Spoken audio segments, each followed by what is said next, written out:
so forth. It's just only if you don't have the feeling that you are a guest in this place, then you may think of buying these things, and you invest so much of time, energy, resources, so forth. So whereas if you realize that you are a guest, all these things are so meaningless. Likewise, we see that keeping that frame of the large expanse of the time, the scale of time in mind, 15 billion years ago in the past, 15 billion years in the future, with that in mind, what we're going through is so a very tiny fraction of a second, just a split of a second, like a thunderstorm, like a lightning, extremely short duration. So we feel that we're guests on this earth. The more we think of this, less we'll be entangled in the mundane activities. More we will be wisely engaging in the activities and the deeds of the future lives, preparing for the next journey onward journey.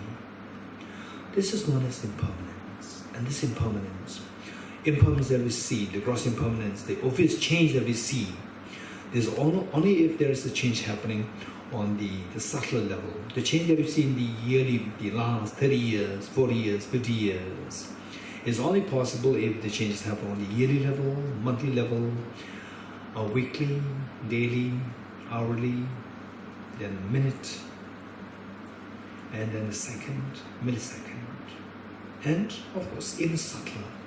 The change you see in the hourly level, if you just keep staring at our hand, you don't see it moving. Minute hand, still you don't see it moving. Second hand, yes, we see it moving, which means that our body has been actually moving with this pace, how the second hand moves. Faster than how the second hand moves, the millisecond, how we see the timer watch stop on a mobile works, they move so fast. In actuality, what all these composite things are, they're moving at that pace, but because of the ignorance, because of our eyesight, because of the senses being so gross, we don't have the capacity to see that very subtle movement, the subtle change. But simply because our eyes cannot see that doesn't mean that this is not reality. Our eyes are very deceptive. The way we see the rope for a coil, for a snake, a coil rope for a snake, likewise our eyes see it as so solid and tangible and static. In actuality, this is just a deception. In actuality, if we think in a very wise way, we see that all composite things are moving so fast. Nothing is there which stays long, lasting, durable, enduring. Nothing. Everything is so transient, and this is a fact.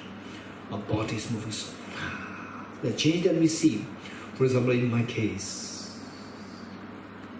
now white hairs are coming here and there, and wrinkles are coming, and the luster of your hand, luster of your face is disappearing.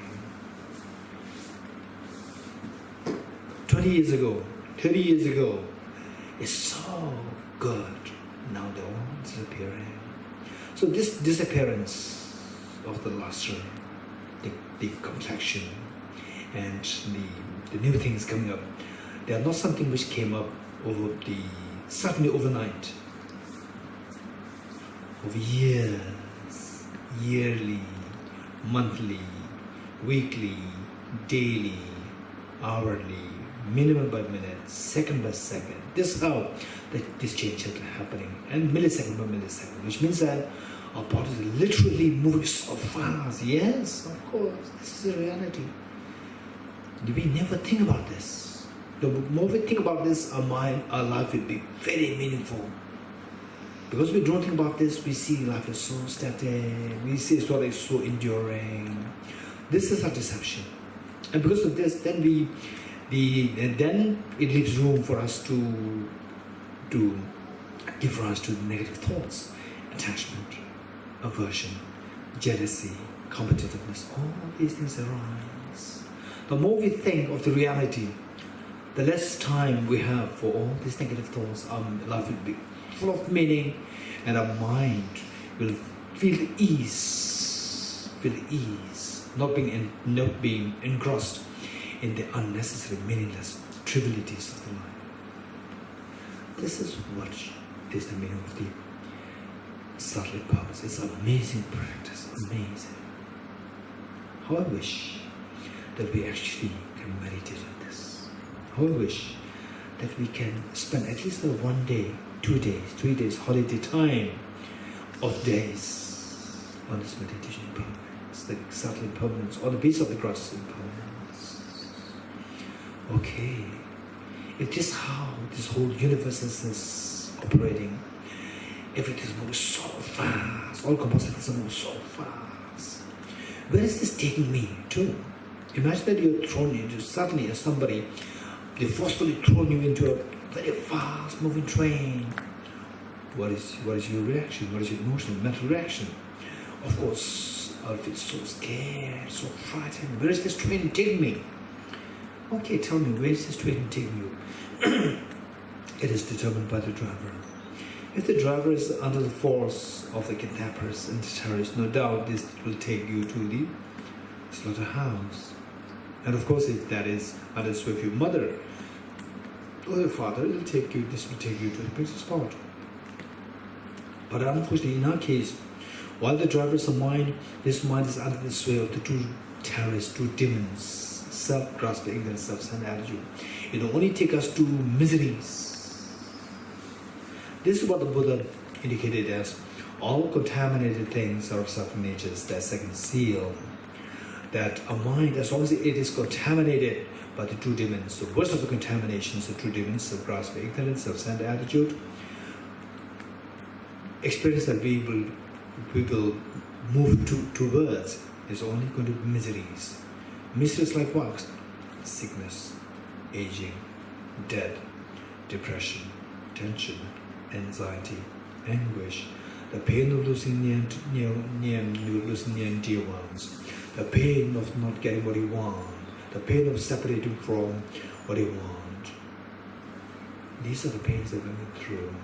And one moment of such tragedy, so the pain of losing near dear ones, this is good enough just to nullify all the past experiences of the happiness that you've been through during your young days, youthful days, youth days, and being surrounded by all the young people, and so the full of ceremonies, full of jubilance, nothing. They are so gloomy in the face of going through this one moment of experience of losing, the pain of losing the dear ones. All these experiences, the past experiences, are just so shallow, hollow, nothing there, so dark, gloomy. This is the kind of miseries that we are going through. And for how long we go through these miseries?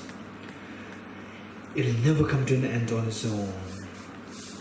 Unless we put an effort, it will never come to an end on its own. It is like a tape recorder, the tape recorder of a story, movie with a story, very sad story played over and over again, perpetuating. This is what our samsara is, endless, this cycle. Therefore, it is known as samsara, cyclic existence. Never coming to an end is like a cycle, never coming to an end on its own. Okay, it's very tiring. It's so demoralizing. Yes, it is. Is there a way out? Yes, of course there is a way out. If you put effort, there is a way out. What's the way out? We have to track the cause and exterminate the cause. What's the cause? Finally, we come to know it's a self-grasping ignorance and the subtle stains. How to get into self-grasping ignorance? Introduce the wisdom, the final wisdom, ultimate wisdom. What is that wisdom? Wisdom, by the very definition, is a discerning mind whose apprehension of the object tallies with the reality. What's the reality? Reality is as indicated by the Buddha as the third seal. Everything is of the nature of emptiness and selflessness. Okay, if you realize this wisdom of emptiness on the basis of the learning, reflection, and meditation through these 3 steps, then and the displacement become very intense and spontaneous? Yes, of course. When it becomes very intense and spontaneous, then it can counteract the opposite force, which is the contaminant karmas, afflictions such as attachment, anger, jealousy, and so forth, all due to self-grasping. Of course, yes. Like even if the darkness, as said by the great saint Tilopa, even if the cave is enshrouded with the darkness for the millions and billions of years, this cave inside is simply pervaded by the darkness for millions and billions of years.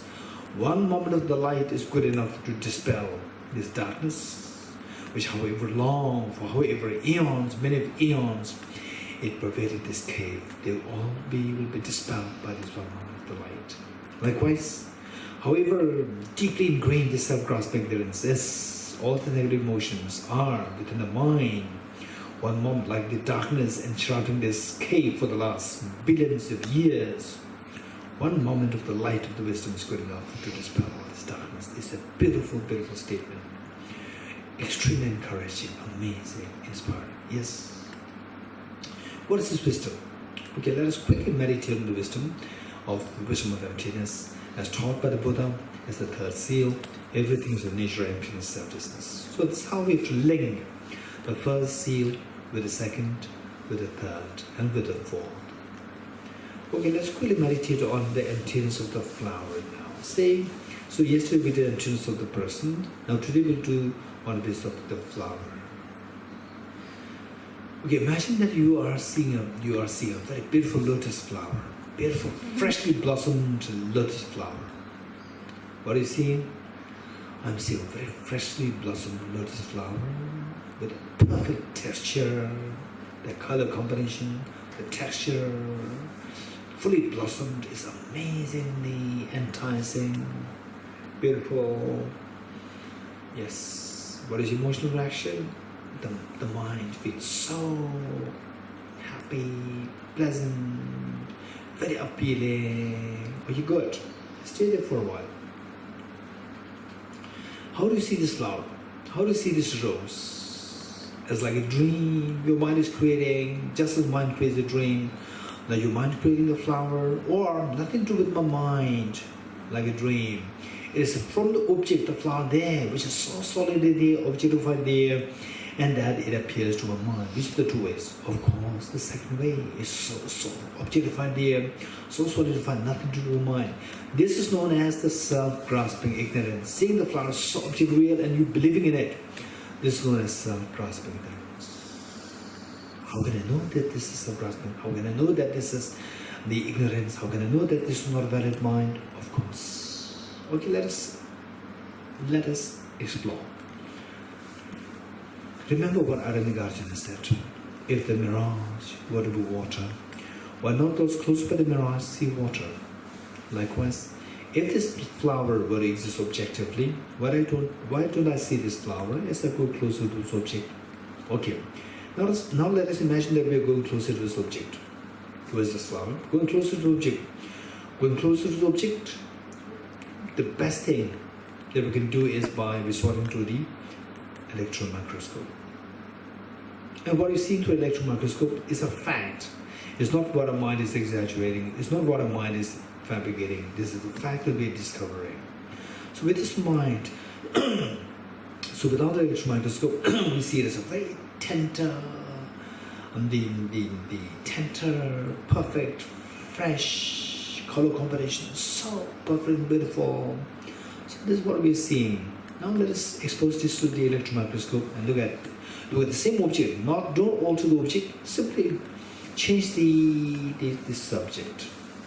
Introduce the electron microscope. Look at the same object with electron microscope. What do you see? And as we keep looking at it, you keep fine-tuning the electron microscope. As you keep looking at it, you see that first the tenderness disappears. You slowly start to see the cracks, like the mud, the dry mud, a land which is just the mud spreading the whole land, covering the whole land, and yet becoming so dry in the peak of the summer. becoming so dry, no water, the land mud start to crack. This is what we're going to slowly discover. The same, what was earlier seen as a beautiful tender flower is no more tender now. You start to discover the cracks. What are these cracks? These are the partitions of the cells. Fine-tune the electron microscope further, you keep seeing what is there. Then we start to discover individual cells. This bit, and this what the early source of flowers, nothing, but flowers, nothing, but made of millions of these cells. These cells are each separated by the cell membrane, and inside the nucleus, and inside the cytoplasm, which fills the cell, the cytoplasm fluid filling this cells. Further fine-tuning the electron microscope, this nucleus inside, you see that it contains chromosomes, mitochondria, and so forth. And the chromosomes, unlike how that is depicted in our textbooks as like a X, like a cross, in actuality is so repulsive thing to look at, which we can see through the NASA companies, the display of the cells, these elemental particles through the electron microscope, which they actually did, and the videographed. You see the chromosomes. Very scary to look at, like snakes, brownish in color, striped. Okay.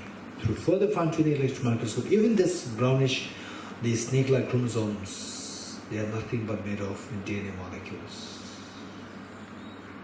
Through further fine-tuning electron microscope, we see that even these molecules are also made of the atoms. You can go further, but for the purpose of seeing the reality, it's good enough to stay at that point. Stay there. Now tell me, what do you see? I'm now seeing billions of atoms. Two questions. What are you seeing now? I'm seeing billions of atoms.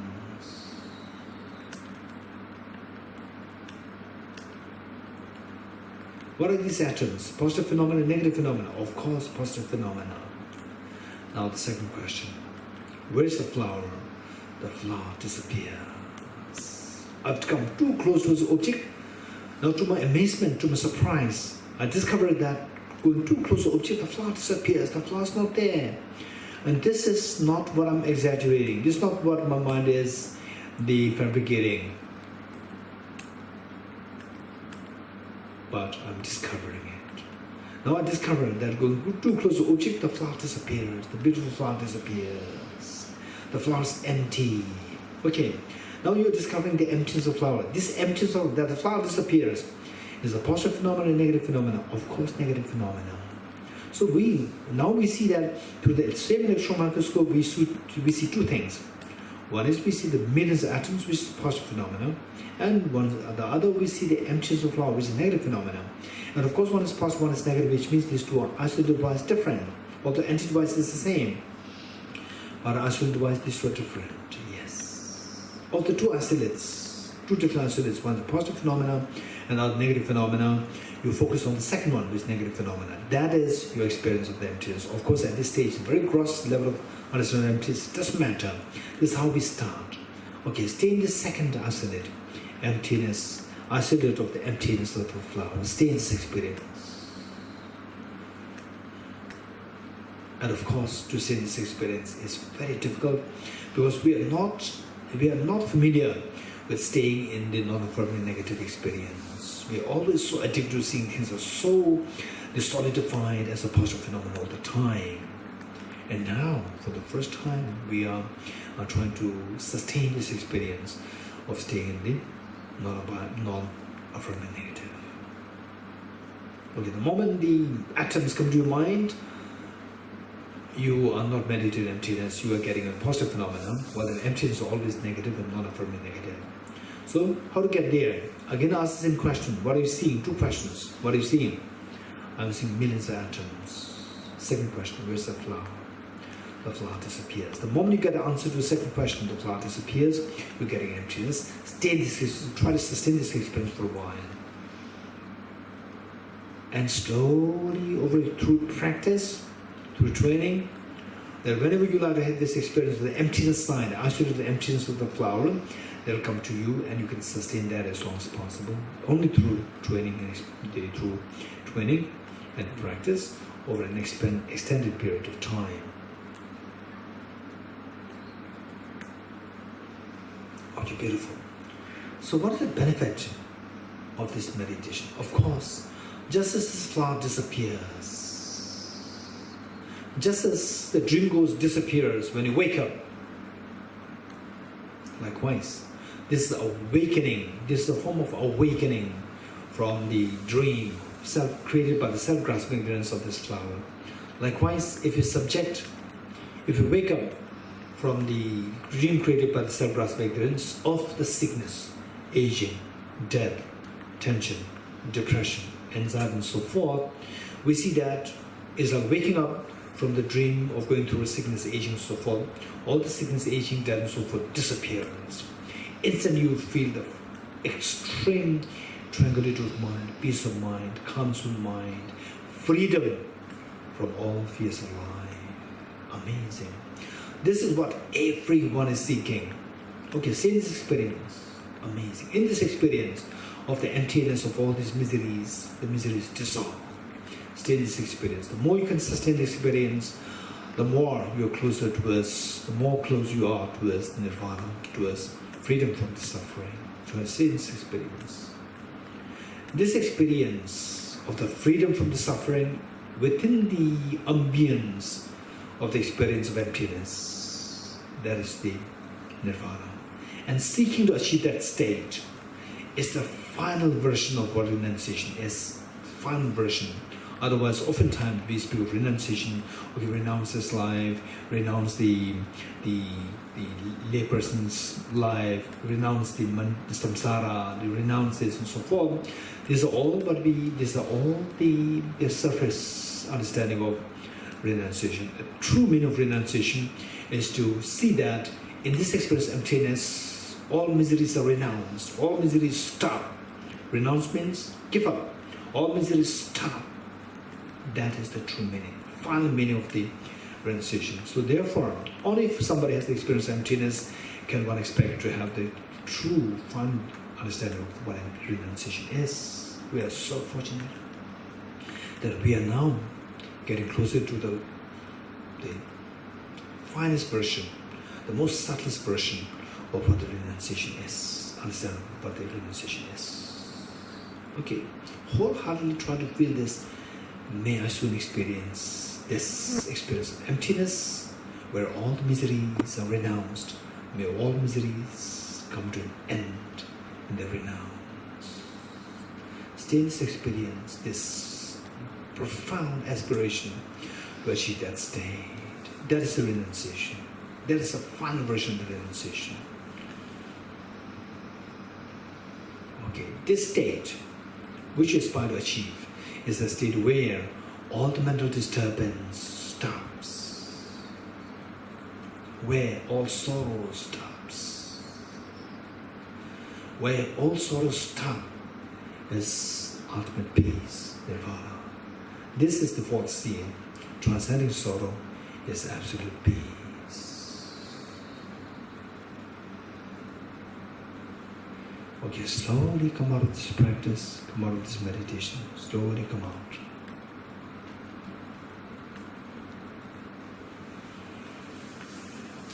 Okay, next we'll move to Bodhicitta.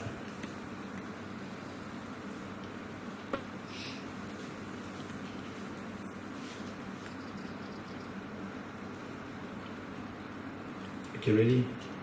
Okay, open your eyes. If you don't open your eyes, your mind will go into laxity. Right? Open your eyes and it will freshen you. Bodhicitta is a very active state. Very active state, your mind should be so alert and fresh. Right? Open your eyes. Okay, just look around. Take a fresh breath after renunciation. Are you ready? Ready for the Bodhicitta practice? Okay. So Bodhicitta, what we do is that we will do on the basis of the 4 immeasurables, right? There are a number of 4s. There are so many 4s, right? 4 immeasurables, 4 seals, 4 essentials, 4 truth, 4 noble truth, and what? 4 mindfulnesses. There are so many. Okay. So we're going to do the 4 immeasurables, and then on that basis we'll do the Bodhicitta practice. Okay. So basically, what we've been doing, they are more or less in the book. Later on, when you do that on your own, and if you find it a little difficult, where to go next and how to make it rigorous and so forth, you can depend on the book, but you can also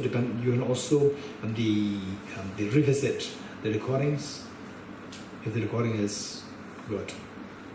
Yeah. Okay. So now the Bodhicitta practice. Okay. Sit properly.